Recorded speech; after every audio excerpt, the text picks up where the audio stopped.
What's up, everybody? RotoGrinders Chief Meteorologist Kevin Roth here with your action weather update as we get into wildcard weekend. And the weather is certainly wild as I look at some of these games. You've got 3 indoor games, not an issue there, and 3 outdoor games, and each of those 3 have at least a chance of some ugly weather. And we'll kind of crescendo our way up to the ugliest. That means we'll start in Tampa. The only issue there is just a chance for rain on Monday night. Honestly, we're too far out to know if that rain's going to go over the stadium or hold off just near the stadium. So I would hold off on any bets or thoughts on that, but I'll monitor that for a chance of rain. It gets a lot more interesting as we go to Kansas City. The temperature there, every time I look, the temperature keeps dropping as I look at these forecast models. The latest numbers showing the actual temperature at kickoff should be right around 0 degrees with a 15-mile-per-hour wind. And that puts the feels like temperature between 20 below and 25 below 0 during this game. That is absolutely brutal stuff. And generally, I'm the one saying, I don't care about temperature. It's not a big factor. But when you get to the extremes, the temperature does matter. It does correlate with scoring.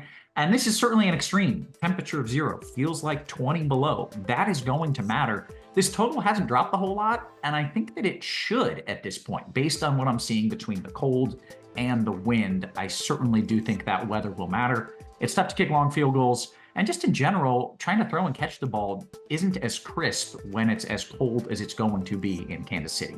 Last but not least is the game in Buffalo. Temperature is again cold. We're in the low 20s here. You've got a chance for some snow showers. Hold off on the specifics of that until we get closer. But the big issue in Buffalo is the wind. And that's always the #1 weather issue is what kind of winds are we dealing with? And the answer is gusty winds here in Buffalo, in Orchard Park, technically. Latest models I'm seeing are sustained right around 20 miles per hour, putting wind gusts anywhere between 30 to 40 miles per hour. And we'll kind of hone in on that as we get a little bit closer. But there are some people saying gusts of over 50. I don't expect that's going to happen. There are others saying, hey, I'm only seeing 15 to 20 mile per hour winds. Those might be sustained winds, but it will be gusty, as I mentioned, easily up over 30 miles per hour with those wind gusts. And when you factor in the winds, the cold, the chance for snow, that is a very ugly weather game. We have seen the total drop pretty significantly in that one, and I think we are right to see that total dropping. And I wouldn't be shocked if there's still some room there on the under for those totals to come down even more once people start seeing what those conditions are really like in Buffalo, because it is going to be brutal. I'm going to keep you up to date on my forecast on RotoGrinders.com and, of course, on Twitter or X at KevinRothWX.